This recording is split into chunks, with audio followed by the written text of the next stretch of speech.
성경 말씀이 중간에 봉독하기가 하겠습니다. 처음 봉독 안 하고 제가 오늘 구역 지도자 세미나라고 했더니 구역장 아니신 분들에게 가신 분들이 많은 것 같아요. 그래서 다음부터는 세미나 하면 안 되겠다라는 생각을 했습니다. 제가 약간 후회했어요. 후회했는데 영상 지금 띄워주시죠. 예. 제가 노력을 많이 하고 있는데 여러분에게 가까이 다가가려고 조금 시간이 좀 걸릴 것 같습니다. 하나씩 노력을 하고 있으니까요. 여러분 어여쁘게 봐주시면 고맙겠습니다. 오늘은 우리 구역 소그룹 영광교회 미래와 희망이란 제목으로 말씀을 나누려고 하는데요. 여기서 구역이라고 하는 것뿐만 아니라 소그룹, 우리 남선교연합회 회장님, 여선교연합회 회장님, 남선교 회장님들, 각도 회장님들 전부 다 소그룹입니다. 남선교 회장님이 쉽게 얘기하면 구역장이고, 우리 남선교회 부회장님이나 총무님이 부구역장과 똑같습니다. 우리 교회는 구역과 남선교회, 여선교회, 또 여러 우리 권사회, 안투십사회, 우리 그리고 교회 학교 부터 시작해서 다 이게 소그룹이에요. 이 소그룹이 모여서 하나의 교회를 이루고 있습니다. 우리 교회의 미래와 희망은 저는 이 소그룹에 달려있다. 소그룹에 달려있다라고 생각을 합니다. 소그룹이 어떻게 든든하게 잘 쓰느냐에 따라 회복되냐에 따라서 우리 교회 영광교회 미래가 달려있다. 언젠가 제가 여러분들에게 그런 이야기를 한번 해준 적이 있습니다. 어느 초등학교에 평소에 공부에 관심이 없었던 한 학생이 있었는데, 이 학생이 어느 날 갑자기 손을 들어 선생님 저 꿈이 있는데요. 그러자 선생님이 그래? 깜짝 놀라서 속으로는 선생님이 평소에 공부도 안 하고 숙제도 안 해오고 수업 태도도 불량한 너에게 꿈이 있다니 너무 기대가 돼서 그래 어떤 꿈인데, 그런데 선생님 한 가지 고민이 있어요. 왜? 아빠가 너무 노력을 안 해요. 그래서 아니 왜 무슨 꿈인데, 저는 재벌 2세가 되는 꿈이거든요. 그렇게 얘기했답니다. 그러면 누가 재벌이 돼야 돼요? 아빠가 재벌이 돼야 자기가 재벌 2세가 되는데, 아빠가 꿈을 안 꾸니까 내 꿈이 이루어지지 못한다라는 그런 이야기가 있습니다. 꿈이 있는가? 그 꿈이 있는가라는 질문을 던져보고 싶은데요. 자, 그렇다면 2023년 우리 영광 가족들의 꿈은 어떤 것일까? 우리 영광 가족들의 꿈은 어떤 것일까라고 생각합니다. 눈에 보이는 것을 넘어서서 우리가 꿈꿔야 될 것이 무엇일까? 출교자들의 저 비신앙적인 행위를 넘어서서 꿈이 있어야 된다. 제가 전에도 한번 말씀드린 적을 있었는데, 어느 대전에 노예에 있는 어느 교회가 그 목사님이 저한테 하신 말씀이, 자기 교회가 문제가 많았는데 그 문제가 해결되고 나면, 문제가 해결되면 교회가 평안해지고 은혜롭고 교회가 부흥할 줄 알았다. 그런데 그 문제가 해결됐는데 또 다른 문제가 자기 교회에 닥쳐왔다. 여전히 문제는 겉으로는 해결된 데 보이지만 해결되지 못했다. 그래서 그 목사님과 여러 차례 이야기를 나누면서 저에게 겪었던 이야기, 그 문제가 해결되는 순간 사람들이 돌아오고, 그리고 이제 교회에 아무런 문제가 없을 것처럼 느꼈는데 얼마 가지 못해서 교회 문제가 또 생겨서 그 사람들이 또 떠나갔고, 지금은 더 어려운 상황에 직면하게 되었다. 어떻게 해야 될지 모르겠다라고 하는, 우리말로 이야기하면 진퇴양난과 같은, 우리의 꿈은 단순히 우리 교회가 겪고 있는 영적 전쟁의 문제를 넘어서서 우리 영광교회를 향한 하나님의 계획과 뜻이 무엇일까? 저는 여러분들에게 우리가 1960년대 개척했을 때 제1의 영적 부흥이 있었다면, 1990년대 제2번째 영적 부흥이 있었다면, 하나님이 원하시는 제3의 영적 부흥은 무엇일까? 근데 1960년대 어떤 상황이었을까요? 물론 힘들고 어려운 상황이었죠. 1990년대 물론 힘들고 어려운 상황이었습니다. 근데요, 그때는 이런 이야기를 목회자들은, 또 교회 성장학자들은 그렇게 얘기해요. 1980년대 90년대 한국 교회는 교회 간판만 걸면, 그리고 교회가 특별히 싸움이나 문제가 생기지 않으면 10년 20년 지나면 다 자립하고 2,300명으로 부흥했다, 그런 얘기를 합니다. 교회 성장학자들이 하는 이야기를 들어보면 2000년 이전에 개척한 한국교회 대부분의 교회들은 다 2,300명 수준으로 다 10년 안에 자리를 잡았다. 10년 안에 10년 안에 2,300명으로 자리 잡지 못한 교회는 목회자나 그 교회에 특별한 문제가 있는 교회였다라는 진단을 내놓았습니다. 그러나 2000년대 접어들기 시작하면서부터 이제 한국 교회 성장과 부흥의 또 다른 상황에 직면하게 되는데요. 지금 2023년 코로나 이후에 교회 쇠퇴시대, 종교 쇠퇴시대라고 하는 가장 어렵고 힘든 상황에서 우리 교회는 영적 전쟁이라는 문제를 직면해 있다. 그러니까 1990년대 상황과 60년대 상황하고 지금 우리가 겪고 있는 상황은 전혀 다른 상황이 우리 앞에 놓여져 있다. 그때는 모든 교회들이 다 부흥하고 성장하던 시대였기 때문에 어떤 교회가 문제가 있으면 그 문제를 해결하고 나면 그 교회는 부흥했다라고 하는 것입니다. 그런데 지금은 모든 교회가 감소하는 시대가 있고 모든 종교가 줄어들고 있는 시대에 우리가 처해져 있다. 이런 상황에서 우리 교회가 나아가야 될 길은 어떤 길일까? 우리 영광 가족들이 불러야 될 노래는 어떤 노래일까?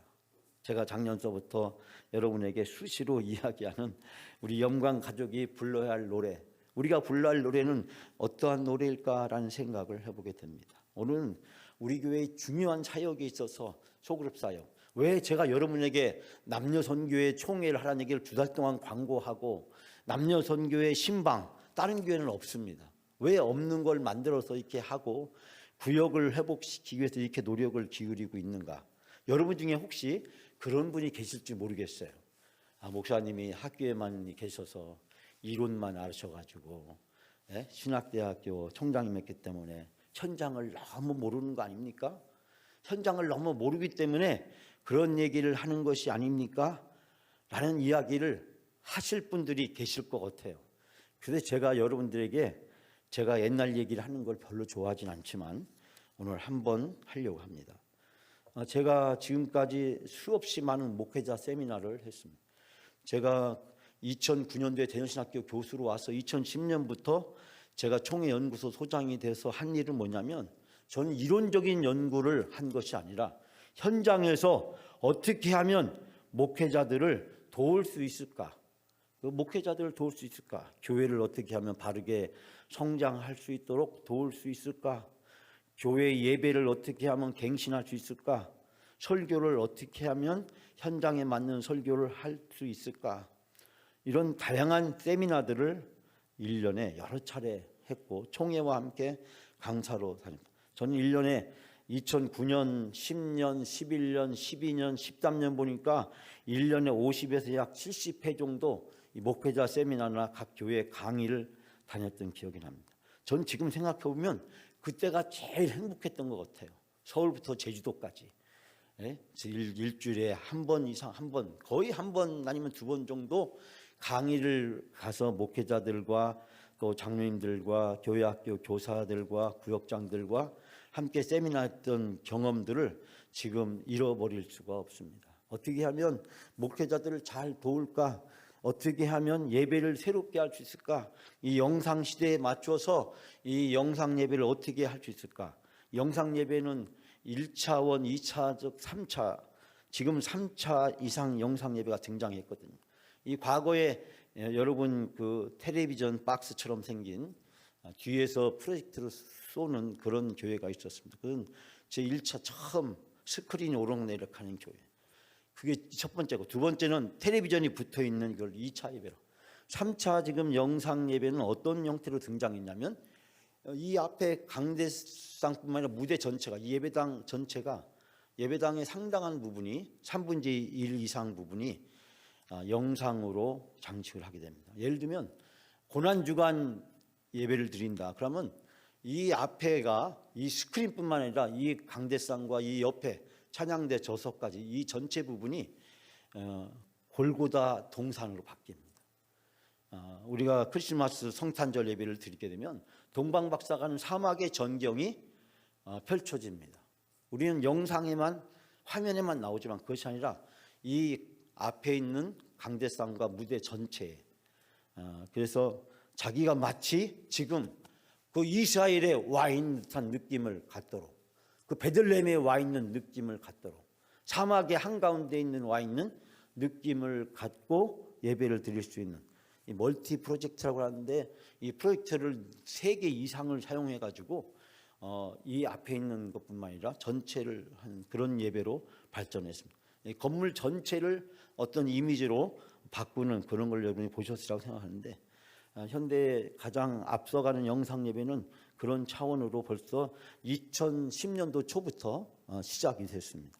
이것뿐만 아니라 저는 매년 목회를 계획하고 준비하는 목회자들을 돕기도 하고 또 예배 예전 우리가 성찬 세례 이런 예배 예전 예식을 어떻게 새롭게 갱신해 나갈 수 있을 것인가 이걸 형식적으로 매년 반복적으로 하는 것이 아니라 새로운 것을 또 할 수 있을까 그리고 제가 가장 많이 했던 세미나가 하나가 뭐냐면 신년 1년 한 해 동안 목회자들의 목회를 준비할 수 있도록 돕는 목회 세미나였습니다.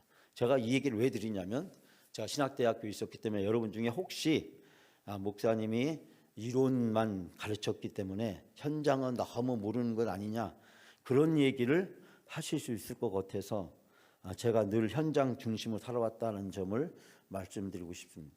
제가 랜디 포프의 목회 계획이라는 책에서 목회자들이 가끔 이 책을 소개하는데 목회는 2가지 방향이 있다. 첫 번째는 예전에 했던 대로 하는 방식이 있다.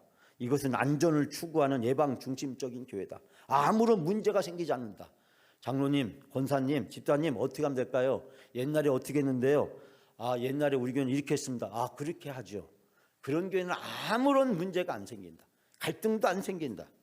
그런데 예전에 했던 것이 중요한 것이 아니라 지금 하나님이 무엇을 원하시는가를 찾아서 하는 교회, 영향력이 있는 교회, 그 교회에게 새로운 하나님의 역사가 임재한다라는 생각을 갖게 됩니다.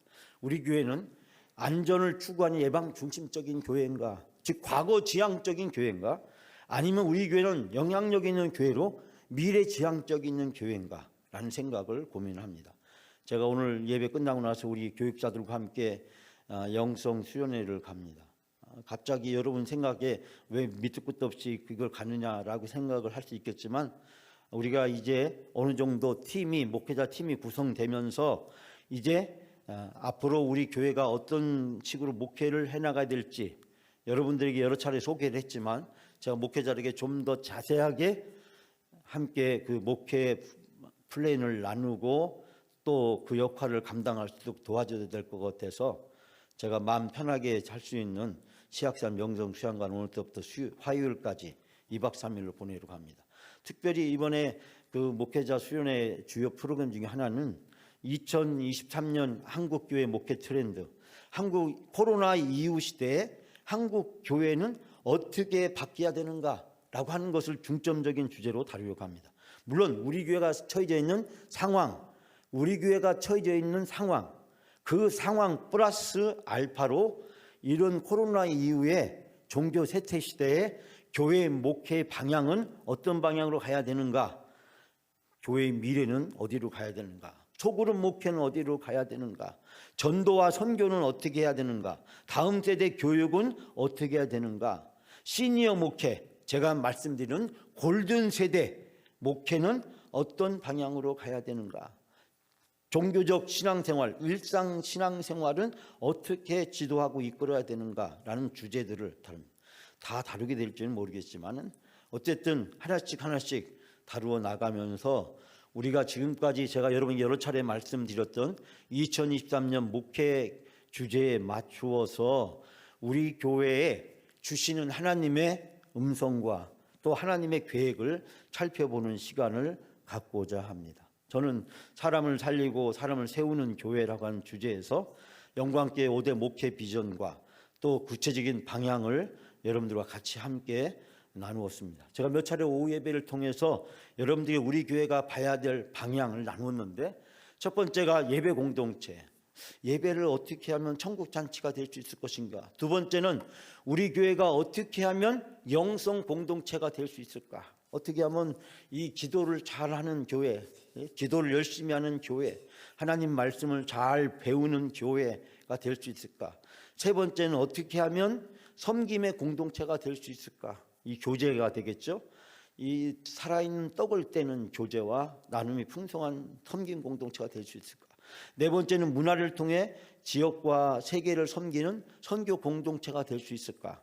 우리가 문화 탐방을 하고 있지만 문화 탐방이 제가 생각하는 선교 공동체, 문화 선교의 전부라고 오해하시면 안 됩니다. 그거는 첫 발을 내딛는 맛보기 뭐 그런 정도지, 이걸 통해서 앞으로 우리가 문화 선교를 통해서 지역사회 선교와 세계 선교를 이어가는 그 교두보라고 할까요? 그 전초전이라고 할까요? 입문이라고 할까요? 그 초보적인 단계라고 할까요? 이런 걸 통해서 앞으로 우리가 선교를 어떻게 나갈 것인가. 또 다음 세대와 골든 세대를 위한 미래 공동체. 우리가 미래 공동체 하면 다음 세대만을 생각하지만, 그러나 이제는 우리나라 인구 지형이 삼각형에서 지금은 이제 역삼각형으로 바뀌어가고 있는 그런 상황이잖아요. 지금서부터 한 20년만 지나게 되면 이제 완전히 삼각형이 거꾸로 뒤집어진 그런 상태로 한국의 인구 분포도가 바뀌게 될 것이다.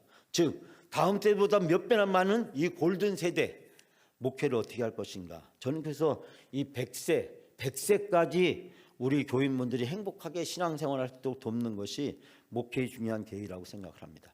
자, 이런 점에 있어서 제가 오늘 본문을 여러분에게 새 본문을 제시를 했는데요. 자, 이 새 본문 중에서 제가 또 기본이 되는 말씀부터 하나씩 읽어가면서 말씀을 나누고자 합니다. 먼저 사도행전 1장 8절 말씀, 오늘 주보에는 기록되어 있지 않습니다만 사도행전 전체의 키워드가 되는 말씀이고, 교회의 출발, 교회의 탄생이 여기서 이야기하면서 그 교회를 통해서 부르심 받은 그리스도인들의 사명이 무엇인지를 우리에게 가르쳐주고 있는 말씀입니다. 우리 다 같이 함께 보이시죠? 이 정도면 보이라고 생각합니다. 다 같이 함께 봉독합니다. 오직 성령이 너희에게 임하시면 너희가 권능을 받고 예루살렘과 온 유대와 사마리아 땅끝까지 이르러 내 증인이 되리라 하시니라. 아멘. 사도행전의 주제는 성령이에요. 사도행전은 누가가 썼죠. 누가는 누가복음의 후속편입니다. 이 누가가 강조하고 있는 것은 기도입니다. 오늘도 변화산에 올라간 예수님이 뭐하러 올라가셨어요? 기도하러 올라가셨어요. 그러나 마태복음과 마가복음에서는 변화산에 예수님이 올라갔는데 기도했다는 얘기가 없어요. 누가만이 기도를 강조하고 있는 것을 발견하게 돼요. 누가는 기도해서 성령 받아야 된다라는 것이 누가가 가르쳐주고 있는 핵심적인 가르침이자 교훈입니다. 사도행전 누가에서 기록됐는데 기도해서 성령 받아야 된다. 그래서 오순절에 마가의 다락방에서 기도했을 때 성령이 임했고 성령 충만을 받은 제자들이 어떻게 됐습니까? 예루살렘과 온 유대와 사마리아 땅끝까지. 사도행전을 쫙 펼치면 이 1장 8절 말씀, 예루살렘과 온 유대와 사마리아 땅끝까지가 이루어지는 것을 보게 됩니다. 그래서 사도행전은 1단계, 2단계, 3단계로 구분될 수 있게 되는데요. 여기서 중요한 키워드는 성령입니다. 성령 받아야 교회가 탄생했고, 성령 받아야 그리스도인으로 살아갈 수 있게 되고, 성령 받아야 결론적으로 말씀드리자면 증인이 될 수 있다. 이 마태복음에서 보면 제자로 삼아라고, 제자란 말을 강조하고 있습니다. 그러나 이 사도행전에서는 증인을 강조하고 있습니다. 편협한 의미로 저는 이렇게 해석합니다. 제자는 교회 안에서 신앙생활을 열심히 하는 사람, 그 사람을 교인이라고 부르죠. 교인이라고 부릅니다. 그러나 그 교인이 자기의 영역 안에서 살아가는 사람, 그리스도는 그 사람을 우리는 제자라고 부릅니다. 그러나 자기 울타리 밖으로 나아가서, 자기 울타리 밖에 나가서 그리스도로 살아가는 사람을 증인이라고 부릅니다. 그러니까 우리는 교인에서 제자로, 제자에서 증인의 삶을 살아야 됩니다. 사도행전에 보면 제자보다는 증인을 강조하고 있다는 사실에 우리가 주목해야 됩니다. 우리가 사복음서에 보게 되면 제자를 강조하고 있어요. 제자는 주님께 잘 배우는 사람. 그 사람이 훌륭한 제자잖아요. 주님께 잘 배우는 사람. 스승이 누구냐? 그 스승한테 무엇을 어떻게 배우느냐? 이것이 참으로 중요하죠. 예수님께서도 오늘 말씀하시기를 오전에 설교했던 말씀에서 뭐라고 말씀하십니까? 내 말을 들으라. 하나님이 예수님 말을 들으라고 하잖아요. 예수님 말을 잘 듣고 순종하는 것, 그게 제자죠. 그러나 이 증인은 이제 스승이 없이도 스승이 하는 일을 하는 사람입니다. 제자는 스승이 없으면 못해요. 스승이 있을 때 스승의 영향 아래서 스승의 가르침에 따라서 합니다. 그러나 스승이 없을 때 여전히 그 일을 하는 사람은 증인입니다. 즉 사도행전은 우리에게 사명과 성령을 통해서 증인이 되라고 얘기했어요. 여러분이 우리가 살아야 될 삶은 무엇이냐면 우리는 증인으로서 살아야 됩니다. 이제 교인을 벗어나야 돼요. 제자를 벗어나야 돼요. 증인으로 살아야 됩니다. 예수를 안 믿는 사람들과 또 불신자들과 우리의 교회 밖에 나가서 우리가 그리스도를 어떻게 영향력을 발휘하면서 살아갈 거냐, 그것이 바로 증인이라고 하는 것입니다. 자, 여기에서 그러면 사도행전적 교회는 어떤 교회냐? 사도행전 교회, 초대교회로 돌아가자라고 하는데, 이 초대교회로 돌아가는데 결정적인 한국교회의 장애는 뭐냐면요, 매주 우리는 성찬식을 하지 않는다는 거예요. 초대교회는 매주 성찬식을 했어요. 초대교회로 돌아가자라고 이야기했을 때 가장 큰 한계는 뭐냐면 매주 성찬식을 하느냐, 매주 성찬식을 안 하면서 초대교회로 돌아가자고 한다. 매주 성찬식 하는 교회가 있죠. 가톨릭 교회, 루터 교회, 그 다음에 성공회 교회, 동방종교회, 이 4개 종파 교회들은 매주 성찬식을 해요. 근데 그 사람들은 초대교회로 돌아가자는 얘기를 별로 하진 않습니다. 근데 우리 개신교회는 초대교회로 돌아가자는 얘기를 그렇게 입에 달고 얘기하면서 초대교회가 모든 교회의 모형이라고 생각하면서 우리가 성찬, 떡을 떼는 일을 하고 있느냐는 것입니다. 자, 우리가 사도행전 2장 46절 47절 말씀 너무나도 잘 알고 있는 말씀이기 때문에 읽기만 해도 이해가 되는 말씀이죠. 다 같이 함께 봉독합니다.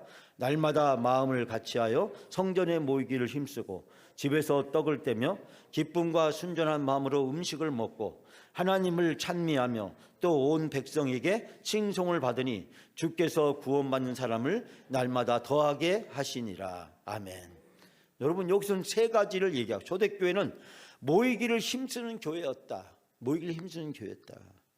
우리가 갈수록 모인 일에 소홀히 되는 경우가 참 많은데 모인 일에 힘쓰는 교회였다. 2번째, 교제가 이루어지는 교회였다. 교제가 뭡니까? 떡을 떼는 것, 순전한 기쁨과 순전한 마음으로 음식을 나누어 먹는 것, 음식을 나누어 먹는 거죠.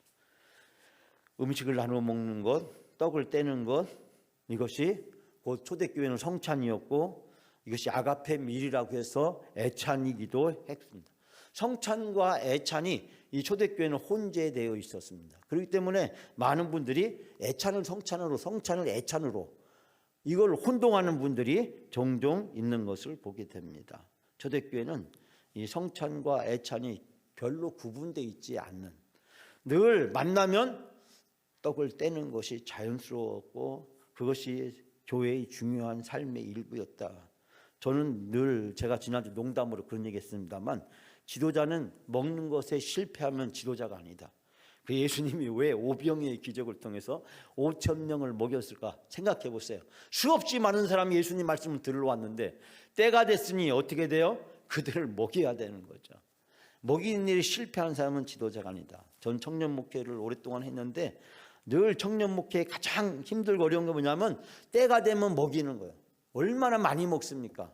그런데 청년들이 특징이 있어요. 그건 뭔지 아세요? 때와 장소를 가리는 거예요. 때와 장소를 가리지 않고 먹는다는 거예요.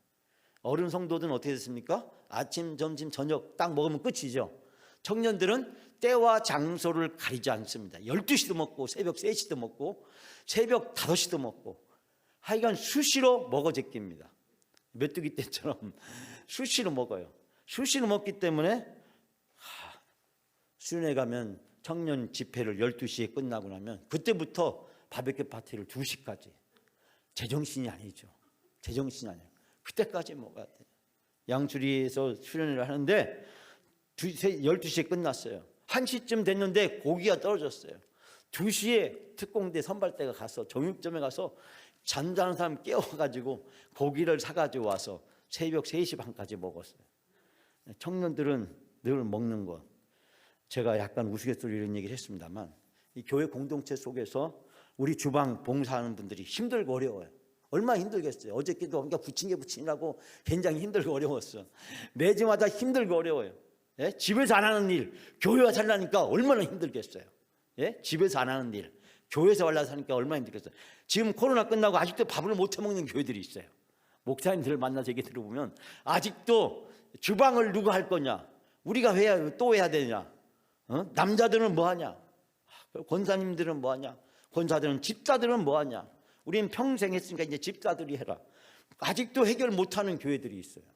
그런 걸 보면서 우리 교회는 너무너무 감사합니다. 제가 5월 달에 작년 왔는데 그때부터 매주마다 우리가 코로나든 뭐든 아무 상관없이 점심을 같이 나눌 수 있게 된 거 얼마나 기쁘고 감사한지 모르겠어요. 여러분, 떡을 떼는 것 너무너무 중요합니다. 여기 떡은 단순히 떡만 얘기하는 게 아니라 음식을 나누는 것을 이야기합니다. 세 번째는 하나님을 찬미하는 거죠. 하나님께 예배를 돌리고 하나님께 기도하는 일입니다. 자, 초대교회는 바로 이 세 가지가 있었다라는 것을 가리킵니다. 또한 사도행전 5장 24절 다 같이 봉독합니다. 그들이 날마다 성전에 있든지 집에 있든지 예수는 그리스도라고 가르치기와 전도하기를 그치지 아니하니라. 아멘. 초대교회는 성령을 받았어요. 성령을 받아서 그들이 구원받은 감격을 억제할 수가 없었어요. 그래서 이 구원받은 감격을 교회 안에서는 떡을 떼고 교제하고 그리고 찬미하는 일에 힘썼고 밖에 나가서는 무엇을 했어요? 전도하기를 힘썼다라고 합니다. 안에서는 하나님의 말씀을 가르치기를 힘쓰고 밖에 나가서는 전도하기를 힘썼다라는 것을 이야기합니다. 사도행전 6장 7절 말씀에 그래서 어떤 결과가 나타났느냐? 다 같이 함께 봉독합니다. 하나님의 말씀이 점점 왕성하여 예루살렘에는 제자의 수가 더 심히 많아지고 허다한 제사장의 무리도 이도에 복종하느니라. 아멘. 말씀이 왕성해졌다. 가르치고 전도하기를 힘쓰니까, 가르치기 힘쓰니까 말씀이 왕성해지고, 전도하기를 힘쓰니까 제자의 수가 많아지고, 그 결과로 영향력이 확대되었다. 사도행전 2장에서 4장에서 이 6장에서 반복돼서 나오는 것은 뭐냐면 초대교회가 변화된 경험을 통해서 영향력이 확대됐다라는 것을 우리에게 이야기해 주고 있습니다. 이 영향력 때문에 결국 유대교와 정면 충돌하게 되고, 정면 충돌은 하나님의 놀라운 계획으로 이제 복음이 예루살렘에서 온 유대와 사마리아 땅끝까지 이르는 놀라운 부흥의 역사로 전환됩니다. 초대교회 고난의 역사는 부흥의 역사고 하나님의 새로운 선교의 패러다임이 전환되는 놀라운 전환점이 되었다는 것을 알 수 있게 됩니다. 결국 초대교회 부흥의 세 가지는 이것입니다. 예배, 성령 충만해서 예배, 하나님을 찬미하는 것, 감동적인 예배. 우리가 예배를 어떻게 하면 감동적으로 잘 드릴 것이냐. 두 번째, 어떻게 하면 우리가 잘 나누고 섬길 것인가. 온 백성에게 칭송받으니. 세 번째는요, 가정에서, 구역에서, 소그룹에서 나누고 섬기는 것입니다. 예배와 그리고 소그룹과 그리고 나눔, 섬김을 통해서 이 초대교회는 행복한 교회, 부흥한 교회, 은혜가 역사가 있는 교회였다라고 하는 것입니다. 제가 전에도 잠깐 드렸던 말씀이 나는데, 제가 2010년도부터 주로 강의했던 내용이 현대교회의 10대 부흥한 교회의 패러다임. 제가 국민일보 그다음에 목회와 신학 여러 신문 잡지에 제 글이 소개되면서 제가 전국에 다니면서 강의를 하게 됐는데, 교회의 가장 중요한 건 4가지를 꼽는다면 첫 번째는 명확한 사명과 비전. 그래서 우리 교회가 어디로 갈 거냐, 사명이죠. 두 번째는 감동적인 예배. 어떻게 하면 감동적인 예배와 설교가 제 책임입니다만, 세 번째는 다음 세대 또 골든 세대 중심의 패러다임. 네 번째가 다양하게 열려진 소그룹이다. 위에 6가지는 있으면 좋고 없으면 어쩔 수 없는 그런 내용들이고, 밑에 있는 4가지는 모든 교회에 공통적으로 필요한 것이다. 저는 여기에서 이것을 추려서 얘기하면 3가지. 어떻게 하면 우리 교회가 사명과 비전을 바로 세워서 어디를 향해서 갈 것이냐. 배가 빨리 가는 게 중요하지 않죠. 정확히 가는 게 중요하죠. 그래서 항해사가 나침판을 통해서 배의 항로를 정확히 잡는 게 가장 중요하죠. 비행기도 마찬가지고 자동차도 마찬가지고. 그래서 내비게이션이 필요한 거잖아요. 내비게이션이 없을 때 지도책을 보면서 다닐 때 얼마나 시행착오가 많았어요. 저는 아주 길칩니다. 예? 지도책을 펴놓고 가도 틀리고 내비게이션 가도 못 찾아갈 때가 많고, 한 번 간 길 두 번 가는 거라고 해서 처음 가는 거랑 다를 바가 없고, 예? 저는 이렇게 길을 잘 못 잡아. 기억을 잘 못해요.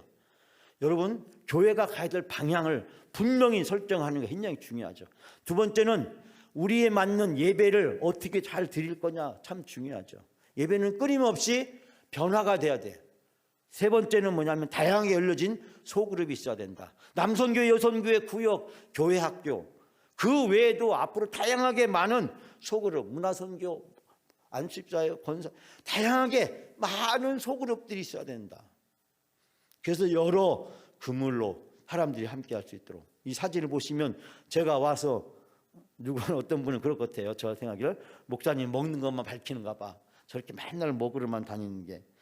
그게 아니라 떡을 떼고 함께 삶을 나누는 것. 떡을 떼다 보면 삶을 나눠지게 되는 거예요. 저는 남선교회, 여선교회, 우리 구역 여러 모임들, 교제들, 함께하는 다양하게 열린 소그룹들 어떻게 되느냐. 미국 교회는요, 고양이를 기르는 사람들의 소그룹이 있고요, 별별 소그룹이 다 있어요. 그래서 사람들이 함께 만나고 교제하고 영적 성장을 도울 수 있도록 하는 것. 교회의 본질적인 사명은 5가지다. 제가 목적 이끈 40이라는 책을 전에 소개한 적이 있었는데, 제가 언젠가 때가 되면 이 목적 있는 40일 영성 캠페인을 우리 교회에 살려고 합니다.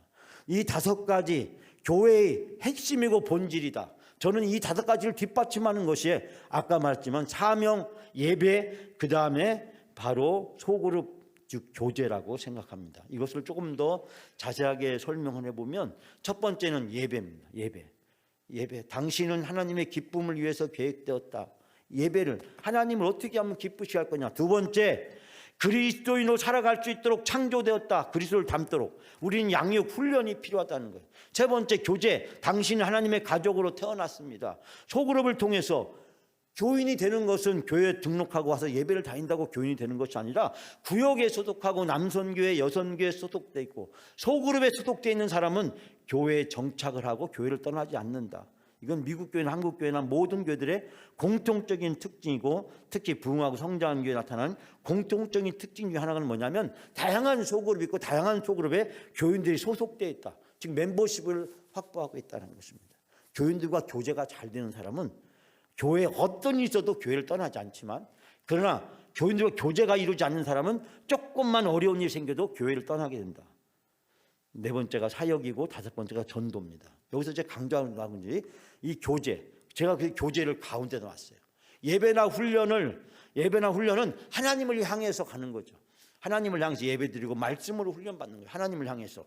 그러나 사역과 전도는 세상을 향해서 봉사하고 선교하는 거니까 이것은 세상을 향해서 가는 거죠.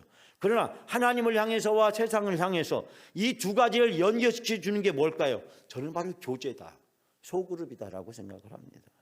그러면 여러분들이 남선교회 회장님은, 여선교회 회장님은 내가 구역장이다, 우리 남선교회 목회를 한다, 남선교회 임원들은 우리가 지금 남선교회, 여전도에 목회를 한다라고 생각하셔야 돼요. 제일 남선교회 교회입니다. 제일 여전도의 교회입니다. 각 남선교회 하나하나, 여전도 하나하나, 구역 하나하나가 다 교회고, 우리는 거기에 목자로 소명을 받았고 사명을 하나님이 우리에게 부여해 주셨습니다. 그러므로 어떻게 하면 우리가 이 일을 잘 감당할 것인가. 저는 그래서 제가 오랫동안 연구했던 도미노식 구역 부흥의 원리를 적용하는, 저는 이 총회에서 제가 10년 이상 이 강의를 쭉 해왔고, 제가 목회하면서 10년 이상 이 프로그램을 실제로 정착을 해서 부흥을 경험했던 적이 있었습니다. 그러니까 제가 이 프로그램을 하기 위해서 한국교회 많은 소그룹 세미나와 소그룹을 부흥하는 교회, 사랑의 교회, 온누리 교회, 여의도 순공교회, 지구촌 교회, 그 다음에 여러 소그룹을 잘하는 교회들의 세미나를 방문하고 배웠습니다.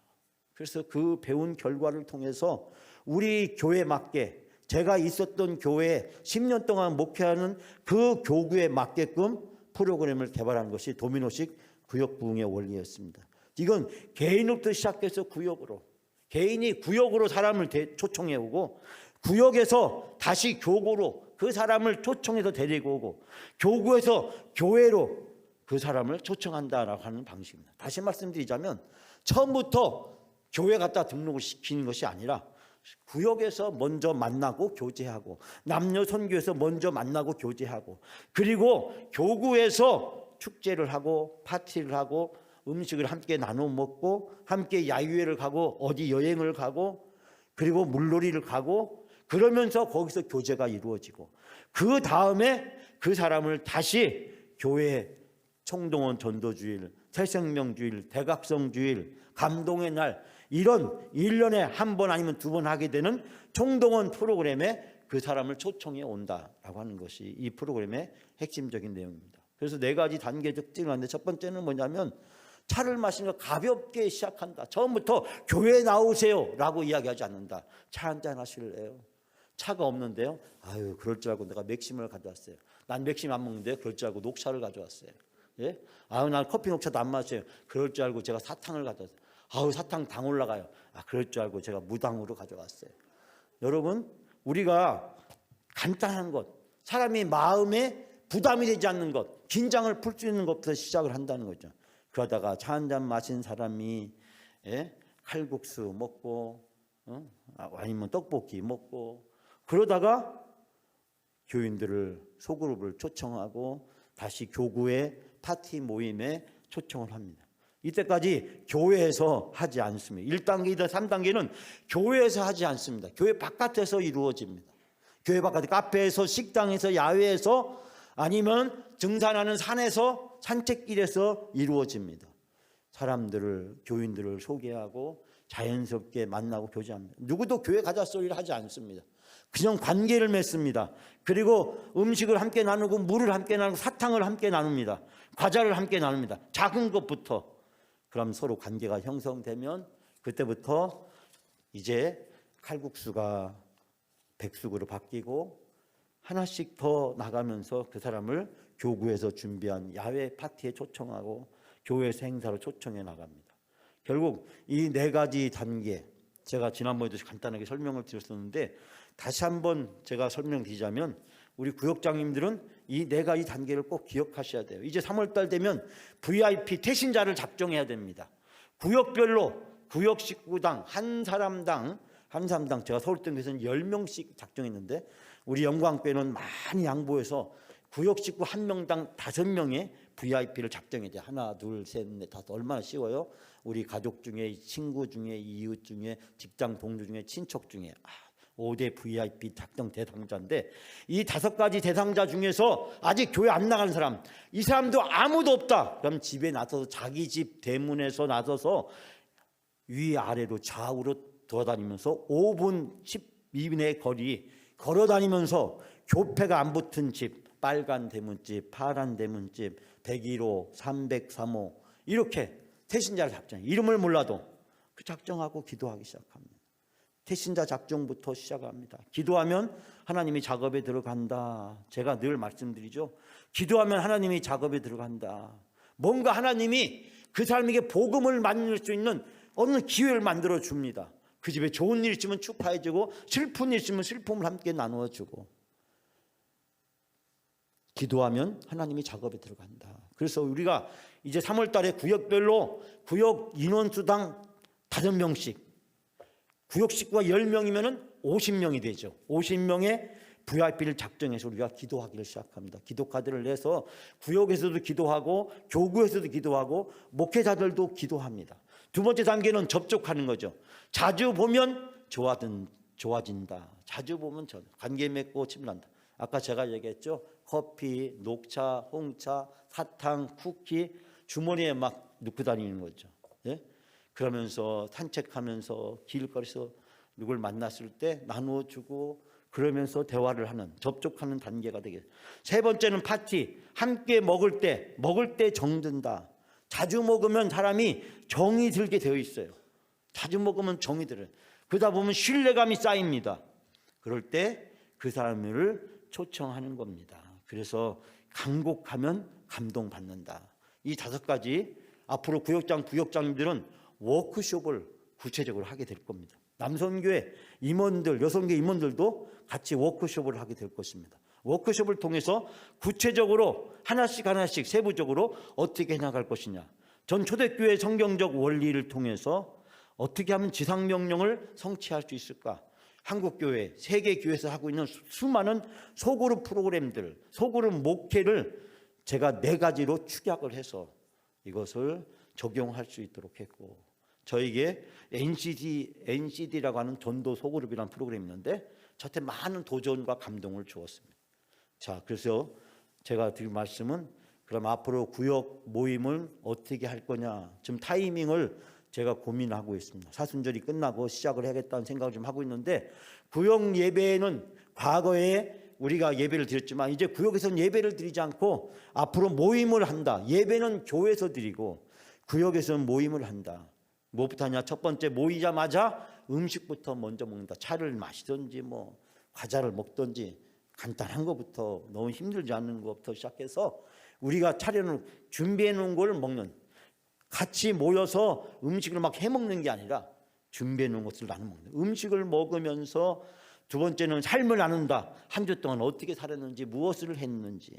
제가 고향에 있는 화평교회라는 교회를 갔는데요, 그 교회는 한번 모일 때마다 보통 3시간에서 5시간을 모입니다. 그런데 놀라운 것은 뭐냐면 거기는 음식을 먹으면서 별 얘기를 다 하는 거예요. 지난 한 주 동안 있었던 얘기를 다 나눕니다.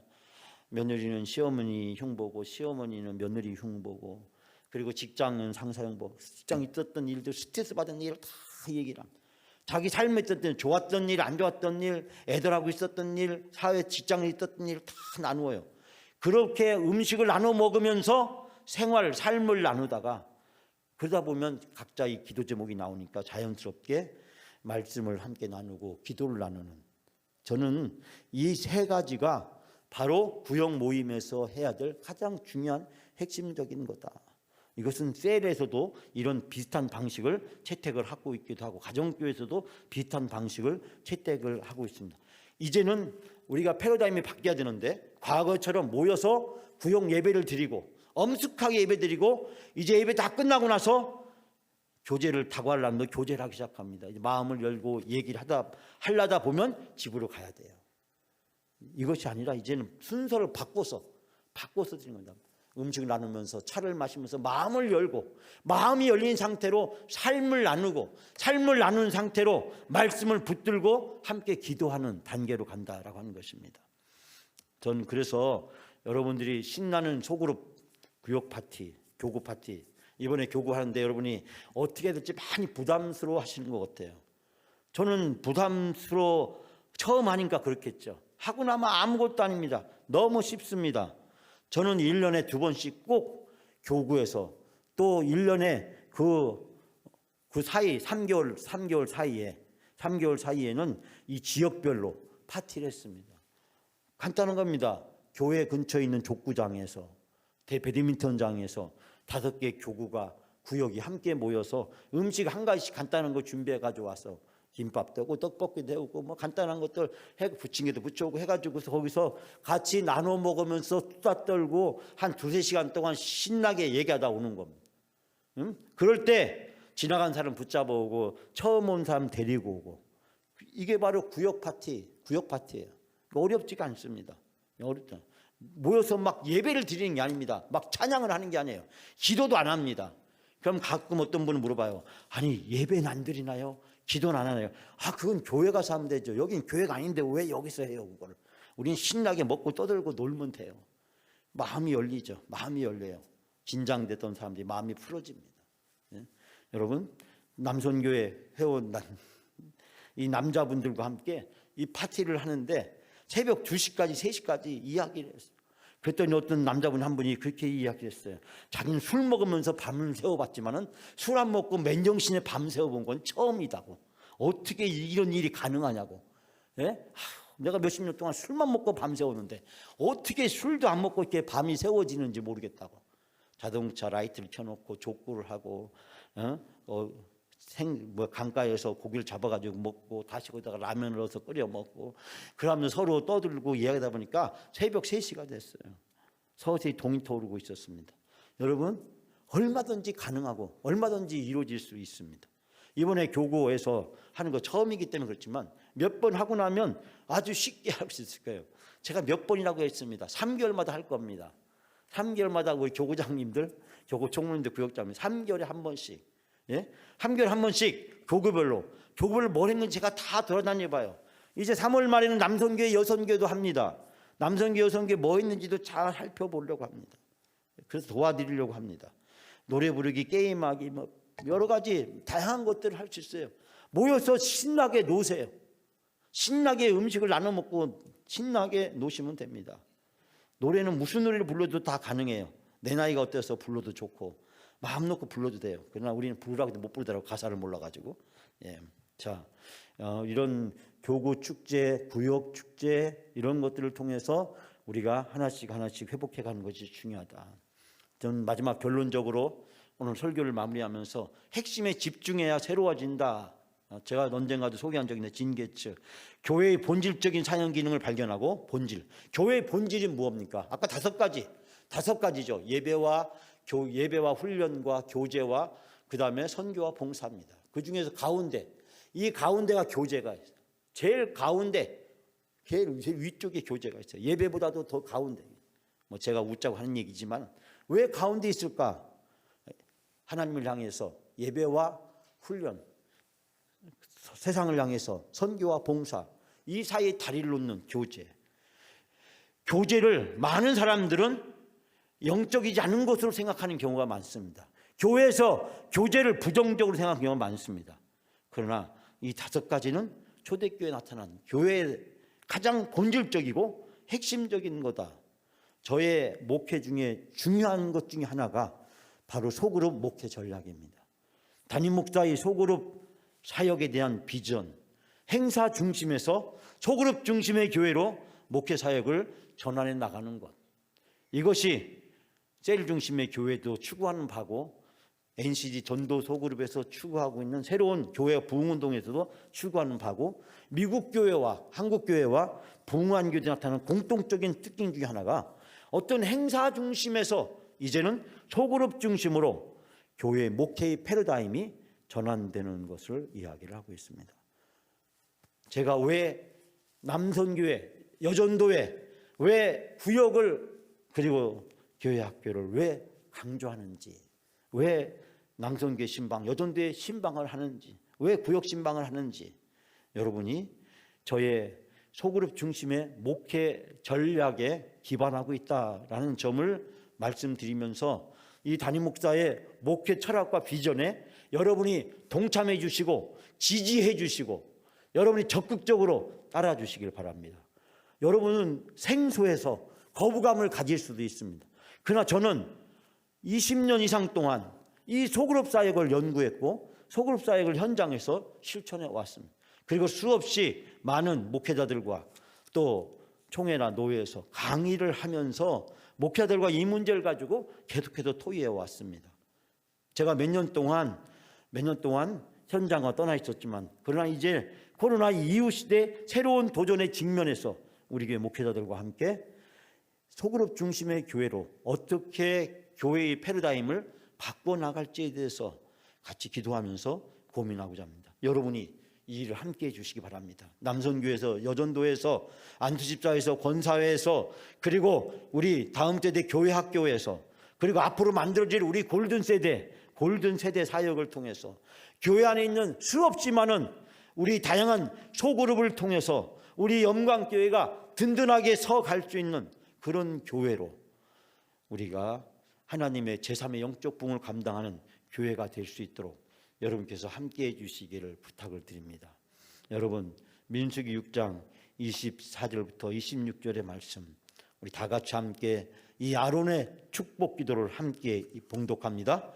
여호와는 내게 복을 주시고 너를 지키시기 원하며 여호와는 그 얼굴을 내게로 비추사 은혜 베푸시기를 원하며 여호와는 그 얼굴을 내게로 향하여 두사 평강 주시기를 원하노라 할지니라 하라. 아멘. 여러분, 우리 소그룹을 통해서 우리 찬송을 불렀던 것처럼 야곱의 축복처럼 또 우리가 이 아론의 축복의 말씀처럼 우리 영광교회 모든 성도들이 또 모든 소그룹들이 하나님의 은혜가 넘치는 그런 소그룹이 되시기를 주님의 이름으로 축원합니다.